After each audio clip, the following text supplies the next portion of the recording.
नमस्कार दोस्तों, भटनेर आईएएस में आपका स्वागत है। मेरा नाम है हरप्रीत सिंह। दोस्तों, हम लोग प्राचीन भारत का इतिहास देख रहे हैं आईएएस के प्रीवियस ईयर्स में आए हुए एमसीक्यूज के जरिए। तो इस सीरीज का ये हमारा 5वां लेसन है, जिसमें हम बात करेंगे 2013 और 2014 में आए हुए एमसीक्यूज की। तो पहला प्रश्न दोस्तों आपके सामने है, कुछ शैलकृत बौद्ध गुफाओं को चैत्य कहते हैं जबकि अन्य को विहार, दोनों में अंतर क्या है? तो चैत्य और विहार में आपको अंतर बताना है नीचे दिए गए ऑप्शंस के जरिए। ठीक है, तो कौन सा ऐसा ऑप्शन है जो चैत्य और विहार में सही तरीके से अंतर को बताता है? तो दोस्तों एकदम फैक्चुअल प्रश्न है, बहुत ज्यादा उलझन की जरूरत नहीं है इसके अंदर। तो उम्मीद करता हूं आपने अपना आंसर अब तक मार्क कर लिया होगा। तो मैं आपको आंसर बता देता हूं, इसका आंसर है बी।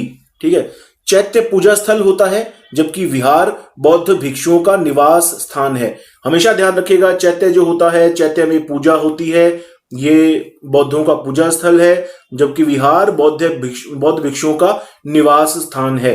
ठीक है, आगे बढ़ते हैं। अगला प्रश्न है, निम्नलिखित में से कौन सा एक बौद्ध मत में निर्वाण की अवधारणा की सर्वश्रेष्ठ व्याख्या करता है? तो फिर से आपके सामने चार बातें दी गई हैं चार ऑप्शंस के जरिए। तो कौन सी ऐसी बात है, कौन सा ऐसा वाक्य है जो निर्वाण की अवधारणा को सही तरीके से स्पष्ट करता है आपके सामने? ठीक है, तो आप देखिए इन चारों ऑप्शंस में से कौन सा सही हो सकता है। अगर आप बुद्ध की शिक्षाओं को थोड़ा बहुत भी पढ़े हैं तो भी आप इसका आंसर दे सकते हैं। ठीक है, बहुत ज्यादा डीप भी अगर आप नहीं गए हैं तब भी आप इसका आंसर दे सकते हैं। ठीक है, तो दोस्तों उम्मीद करता हूं आपने अब तक अपना आंसर मार्क कर लिया होगा। तो दोस्तों आपको बता देता हूं, इसका आंसर है ए। ठीक है, तृष्णा रूपी अग्नि का शमन।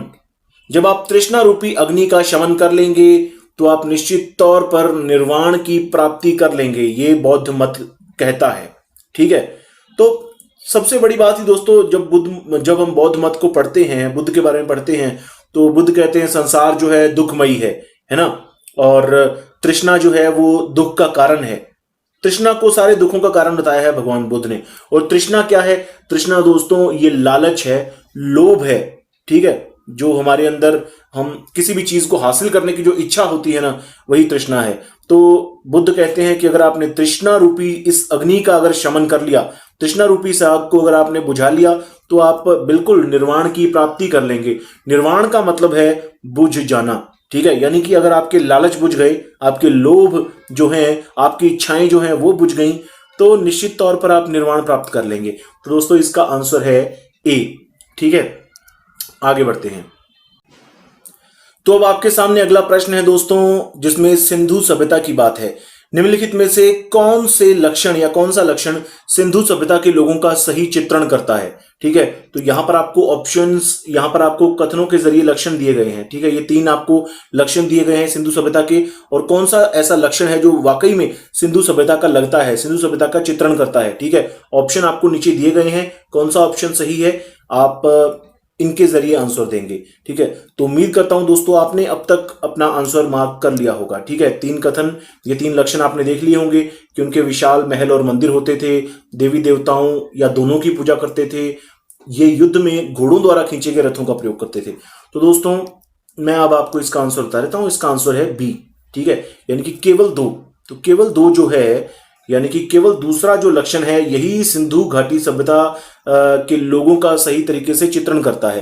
ठीक है, सिंधु सभ्यता जो दोस्तों थी वो शहरी सभ्यता थी। ठीक है, इसमें घर होते थे बहुत ही अच्छे तरीके से, पक्की ईंटों के बने हुए होते थे, बहुमंजिला घर भी होते थे। ठीक है, बहुत अच्छे भवन होते थे, लेकिन कोई विशाल महल या मंदिर यहां पर नहीं मिले हैं। ठीक है, और ये जो तीसरा है, ये युद्ध में घोड़ों द्वारा खींचे गए रथों का प्रयोग करते थे। तो ऐसे साक्ष्य तो बिल्कुल भी नहीं मिले हैं कि घोड़ों का इस हद तक वो प्रयोग करते थे। इवन घोड़ों के साक्ष्य ही यहां पर 1 या 2 स्थानों पर मिले हैं, इक्का दुक्का स्थानों पर मिले हैं। ठीक है, तो घोड़ों को भी अच्छे तरीके से जानते थे या नहीं जानते थे, इसके ऊपर भी संदेह है। ठीक है, तो जो यहां पर जो राइट आंसर है, राइट जो ऑप्शन है हमारा, वो बी है कि केवल जो 2 नंबर जो लक्षण है वो सिंधु घाटी सभ्यता के लोगों का सही तरीके से चित्रण करता है। ठीक है, कि वो देवी और देवताओं दोनों की पूजा करते थे। ठीक है, मातृ देवी की मूर्तियां यहां पर मिली हैं। ठीक है, कुछ मोहरें ऐसी हैं जिनमें आपको स्वास्तिक के चिन्ह मिल जाएंगे, यहाँ पर शिवलिंग जैसी कुछ आकृतियां मिली हैं। तो ऐसा लगता है कि देवी और देवताओं दोनों की वो पूजा करते थे। ठीक है, आगे बढ़ते हैं। निम्नलिखित में से कौन सा या कौन से कथन जैन सिद्धांत के अनुरूप हैं? अब आपको जैन सिद्धांत के अनुरूप कौन से कथन है ये देखने हैं। 3 कथन आपको दिए गए हैं, आपको देखना है कि जैन सिद्धांतों के अनुरूप कौन से हैं। तो देखिए दोस्तों, तीनों कथन देख लीजिए। पहले, कर्म को विनष्ट करने का सुनिश्चित मार्ग तपश्चर्या है। ठीक है, प्रत्येक वस्तु में चाहे वो सूक्ष्मतम कण ही क्यों ना हो, उसमें आत्मा होती है। तीसरा, कर्म आत्मा का विनाशक है और अवश्य इसका अंत होना ही चाहिए। तो ये है दोस्तों आपके सामने। तो अब आप देखिए कि कौन सा आपका ऑप्शन सही हो सकता है, जैन सिद्धांत के अनुरूप कौन से कथन सही हो सकते हैं। तो दोस्तों, उम्मीद करता हूं कि आपने आंसर मार्क कर लिया होगा। स्पेशली जिन लोगों ने जैन सिद्धांतों को ढंग से पढ़ा है या जैन धर्म के बारे में पढ़ा है, उन लोगों ने तो आंसर मार्क कर ही लिया होगा। तो आपको दोस्तों इसका आंसर बता देता हूं। इसका आंसर है डी। ठीक है, 1, 2 और 3, यानी कि तीनों ही जो कथन हैं, तीनों ही कथन ठीक हैं, तीनों ही कथन जैन सिद्धांतों के अनुरूप हैं। ठीक है, तो दोस्तों जो जैन धर्म है, जैन धर्म कहता है कि कर्म को विनष्ट करने का जो सुनिश्चित मार्ग जो है वो तपश्चर्या है। जैन सिद्धांत मानता है, जैन मत मानता है कि कर्म को विनष्ट करे बिना आपको मोक्ष या निर्वाण नहीं मिल सकता। ठीक है, कर्म को नष्ट करना पड़ता है। जब तक आप कर्म के चक्कर में उलझे रहेंगे, तब तक आप जन्म मरण के चक्रों में भी उलझे रहेंगे। ठीक है, यानी कि कर्म को नष्ट करना पड़ेगा, और कर्म को नष्ट करने के लिए आपको तपश्चर्या का, कठिन तपस्या का मार्ग अपनाना पड़ेगा। ठीक है, आगे, प्रत्येक वस्तु में चाहे वो सूक्ष्मतम कण ही क्यों ना हो, उसमें आत्मा होती है। ठीक है, तो सूक्ष्म से सूक्ष्म कण में भी जैन मत के अनुसार आत्मा होती है, इसलिए वो सूक्ष्म से सूक्ष्म जीव की हत्या को भी अपराध मानते हैं। मतलब चींटी की हत्या भी नहीं होनी चाहिए, चींटी भी नहीं मरनी चाहिए, मच्छर भी नहीं आपको मारना है। ठीक है, तो और उससे भी कोई सूक्ष्म जीव हो सकता है, तो उसकी भी आपको रक्षा करनी है, उसके खिलाफ भी कोई हिंसा नहीं करनी। ठीक है, तो ये बात है। अगला, कर्म आत्मा का विनाशक है। ठीक है, कर्म आत्मा का विनाशक है और अवश्य इसका अंत करना चाहिए। वही बात दोस्तों, कर्म जब तक आपका चलता रहेगा, ठीक है, कर्म को आपको नष्ट करना है। ठीक है, जब तक आप कर्म के चक्कर में उलझे रहेंगे, तब तक आपको मोक्ष प्राप्त नहीं हो सकता, निर्वाण प्राप्त नहीं हो सकता। ठीक है, तो आपको कर्म का अंत करना है, कर्म को नष्ट करना है, और कर्म को अंत करने के लिए तपश्चर्या का मार्ग आपको अपनाना पड़ेगा। तो तीनों ही दोस्तों कथन अपने आप में सही हैं। ठीक है, आगे बढ़ते हैं। भारतीय शिला वास्तु के इतिहास के संदर्भ में निम्नलिखित कथनों पर विचार कीजिए। अब भारतीय शिला वास्तु की बात करनी है तो 3 कथन आपके सामने दिए गए हैं। बादामी की गुफाएं भारत की प्राचीनतम अवशिष्ट शैलकृत गुफाएं हैं। क्या है क्या? अब दूसरा जो कथन है, बराबर की शैलकृत गुफाएं सम्राट चंद्रगुप्त मौर्य द्वारा मूलतः आजीविकों के लिए बनाई गई थी। तो ये भी सोचना पड़ेगा। तीसरा, एलोरा में गुफाएं जो हैं विभिन्न धर्मों के लिए बनाई गई थी। अब ये भी आपको सोचना है। अब उपयुक्त कथनों में से कौन सा या कौन से सही हैं? ठीक है, अब आपको ये देखना है कि भैया कौन सा या कौन से कथन जो हैं वो सही हैं। ठीक है, तो उम्मीद करता हूं आपने अब तक मार्क कर लिया होगा कि कौन सा कथन सही है। तो दोस्तों आपको इसका आंसर मैं बता देता हूं। इसका जो आंसर है वो सही है सी। ठीक है, जो सी नंबर जो ऑप्शन है, सी वाला जो ऑप्शन है वो सही है। ठीक है, केवल 3 नंबर ऑप्शन ही सही है, बाकी दोनों गलत हैं। ठीक है, पहला और दूसरा दोनों गलत हैं।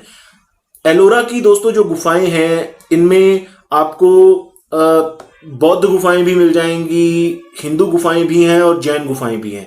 ठीक है, तो इसमें है 12 बौद्ध गुफाएं हैं, 17 हिंदू गुफाएं हैं और 5 जैन गुफाएं हैं। ठीक है, मतलब 12 गुफाओं को बौद्ध लोगों ने प्रयोग किया है, 17 गुफाएं ऐसी हैं जो हिंदू धर्म से संबंधित हैं और 5 गुफाएं जैन धर्म से संबंधित हैं, जो एलोरा की गुफाएं हैं। ठीक है, तो विभिन्न धर्मों के लिए बनाई गई थी एलोरा की गुफाएं महाराष्ट्र में जो हैं। ठीक है, लेकिन दोस्तों ये जो बराबर की इन्होंने बताई हैं, बराबर की शैलकृत गुफाएं, ये दोस्तों दरअसल अशोक के टाइम से हम देख सकते हैं।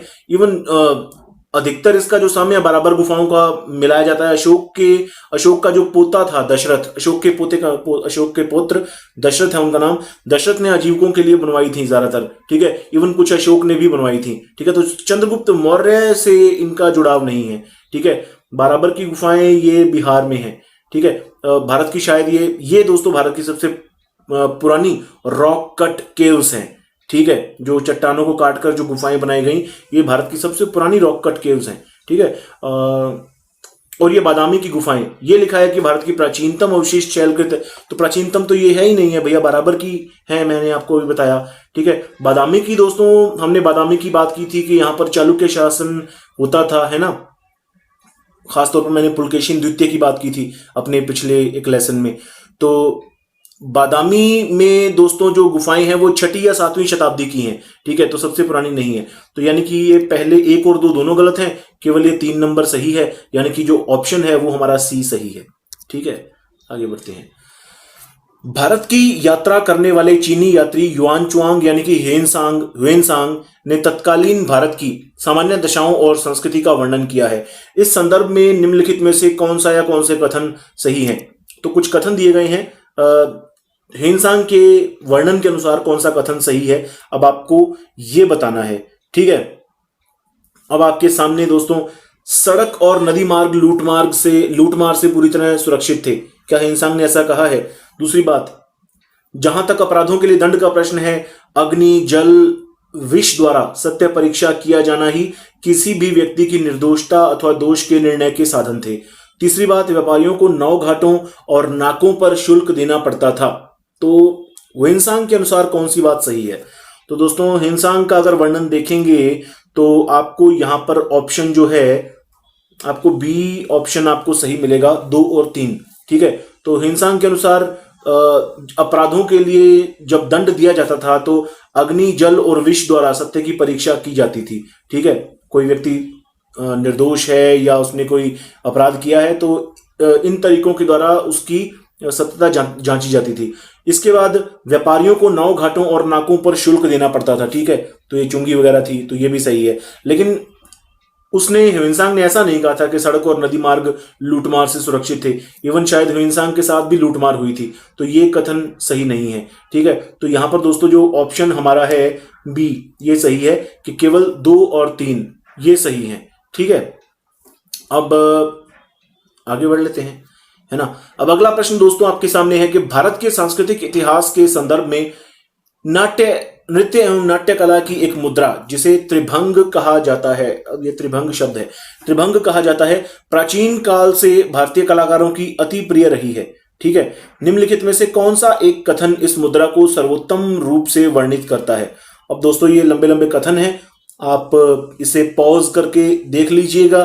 ठीक है, और अगर आप में से कोई इसका आंसर दे पाए तो बहुत ही अच्छा, बाकी मैं अभी आपको इसका आंसर बता देता हूं। तो दोस्तों जो त्रिभंग मुद्रा है वो काफी मशहूर मुद्रा रही है, जैसा कि इस कथन में कहा भी गया है। ठीक है, पुराने समय से भारतीय कलाकारों की अति प्रिय मुद्रा रही है, तो इसका आंसर जो है वो है ए।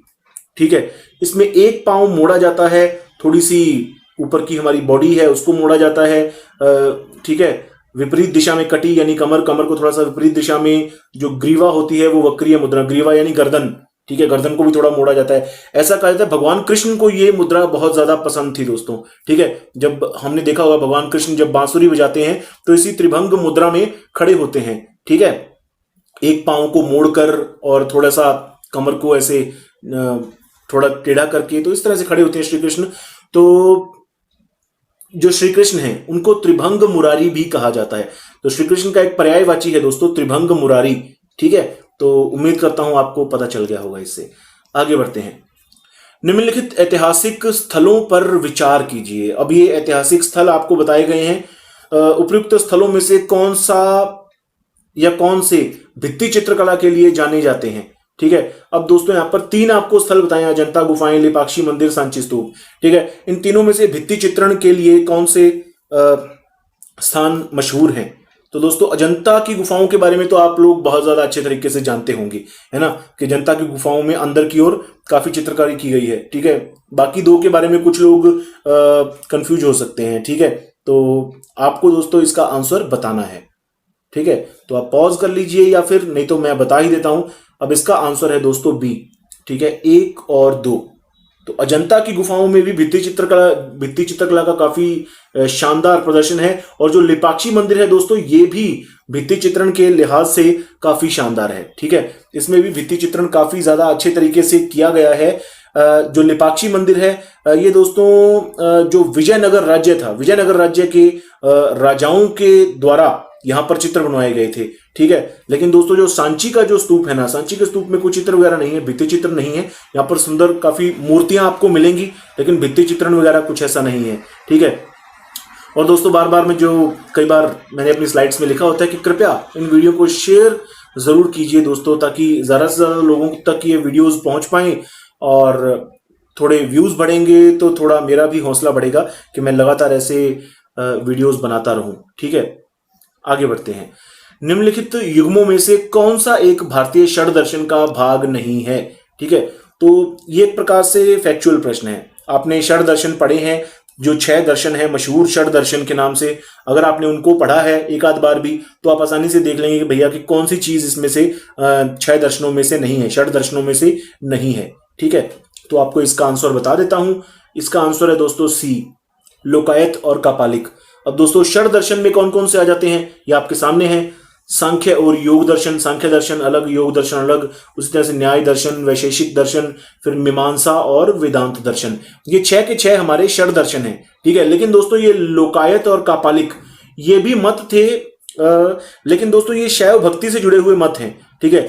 ये उस तरह के दर्शन दार्शनिक हम इनको अंदाज में नहीं ले सकते, ठीक है। ये एक प्रकार के संप्रदाय थे लोकायत और कापालिक, ठीक है, जो शैव भक्ति से जुड़े हुए थे, ठीक है। तो षड दर्शन का भाग नहीं है ये। आगे बढ़ते हैं। भारत के संप्रतीक के नीचे उत्कीर्ण भारत की राष्ट्रीय आदर्शोक्ति सत्यमेव जयते कहां से ली गई है। दोस्तों थोड़ी बाहर से डिस्टरबेंस आ रही है, लेकिन उम्मीद करता हूं आपको सुन रहा होगा सब कुछ अच्छे तरीके से। तो सत्यमेव जयते कहां से ली गई है, आपको ये आंसर देना है। तो दोस्तों बहुत ज्यादा फैक्चुअल प्रश्न है, आप लोगों ने काफी बार पढ़ा होगा इसके बारे में। तो इसका आंसर मैं आपको बता देता हूं कि सत्यमेव जयते जो आदर्शोक्ति है वो मुंडक उपनिषद से ली गई है, ठीक है। एकदम फैक्चुअल प्रश्न है, ज्यादा इसके अंदर इधर उधर उलझन की जरूरत ही नहीं है, ठीक है। तो मुंडक उपनिषद से सत्यमेव जयते को लिया गया है और ये हमारी राष्ट्रीय आदर्श उक्ति बन गई है ना। आगे बढ़ते हैं। निम्नलिखित राज्यों में से किनका संबंध बुद्ध के जीवन से था, ठीक है। तो अब आपको ये देखना है बुद्ध के जीवन से कौन कौन से राज्य जुड़े हुए हैं, ठीक है। अब आपके सामने 4 ऑप्शन हैं। अब ये दोस्तों कई बार हो सकता है कि जिसने बौद्ध मत के बारे में गहराई से भी पढ़ा है ना, वो भी कई बार इसका आंसर ना दे पाए, क्योंकि उलझन हो जाती है भैया, क्योंकि सारे पुराने समय के भगवान बुद्ध के टाइम के ही ये शहर हैं या राज्य हैं, ठीक है। तो व्यक्ति उलझ सकता है, ठीक है। लेकिन इसका आंसर अभी मैं आपको बता देता हूं, ध्यान रखना है आपको। मतलब इस प्रकार का क्वेश्चन आ जाता है, आप बुद्ध कहां कहां गए थे, बुद्ध ने कहां कहां उपदेश दिए थे, आपको इन चीजों को ध्यान में रखना है दोस्तों, ठीक है। इन चीजों को आपको अच्छे तरीके से ध्यान में रखना है कि बुद्ध कहां कहां गए, बुद्ध ने कहां कहां उपदेश दिए। तो ये एक बहुत इंपॉर्टेंट बात है। तो दोस्तों इसका जो राइट आंसर है वो है बुद्ध एक तो गांधार में नहीं गए, ठीक है, और एक बुद्ध अवंती में नहीं गए, ठीक है। तो जो संबंधित हैं बुद्ध के जीवन से वो है कौशल और मगध, ठीक है, यानी कि 3 और 4। तो इसका आंसर हो जाएगा सी, ठीक है। तो 3 और 4 जो इसका है दोस्तों वो आंसर है। भगवान बुद्ध के जीवन से संबंधित जो स्थान है वो है मगध और कौशल, ठीक है। जो कौशल की राजधानी है श्रावस्ती दोस्तों, श्रावस्ती में भगवान बुद्ध ने काफी ज्यादा उपदेश दिए हैं, ठीक है। और मगध के अंदर मगध में भगवान बुद्ध, कुशीनारा में भगवान बुद्ध का परिनिर्वाण भी हुआ था, उर्वेला में भगवान बुद्ध को ज्ञान की प्राप्ति भी हुई थी। तो ये दोनों मगध साम्राज्य के भाग थे, ठीक है। तो मगध और कौशल ये तो भगवान बुद्ध के जीवन से संबंधित हैं ही हैं, लेकिन अवंती में वो नहीं जा पाए थे, गांधार में भी नहीं जा पाए थे, गांधार जो कि आज अफगानिस्तान पाकिस्तान के बीच में है, ठीक है। तो इसका आंसर हो जाएगा सी, ठीक है। आगे बढ़ते हैं। भारत में बौद्ध इतिहास, परंपरा और संस्कृति के संदर्भ में निम्नलिखित युग्मों पर विचार कीजिए। युग्म कैसे हैं कि एक तो विख्यात तीर्थ स्थल आपको दिए गए हैं, ठीक है, विख्यात तीर्थ स्थल दिए गए हैं, उनका स्थान दिया गया है, सुमेलित करना है आपको, ठीक है। उपयुक्त युग्मों में से कौन से सही सुमेलित हैं, ठीक है। अब आपको सही सुमेलित कौन से हैं वो आपको देखने हैं। तो दोस्तों अब इसमें क्या है, अगर आपको पता है तो पता है, नहीं पता तो नहीं पता, ठीक है।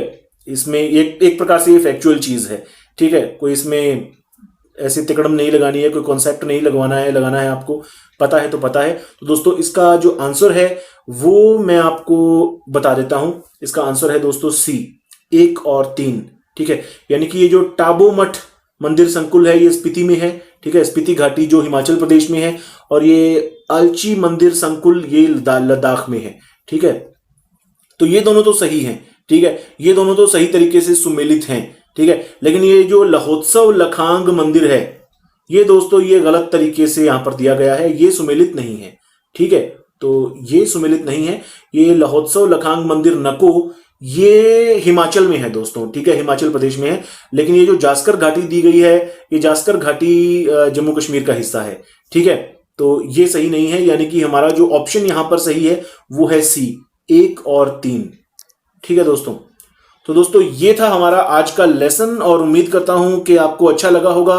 2013-14 के प्रश्नोत्तर भी हमने कंप्लीट कर लिए हैं। तो आगे हमारे दोस्तों बचे हैं 2015 से लेकर 2018 तक के जो प्रश्न हैं प्राचीन भारत के इतिहास के। तो बहुत ज्यादा लंबा समय नहीं है प्राचीन भारत के इतिहास का ये जो कोर्स है वो पूरा होने में। इसके बाद हम मध्यकालीन भारत की ओर बढ़ेंगे। ठीक है दोस्तों, धन्यवाद।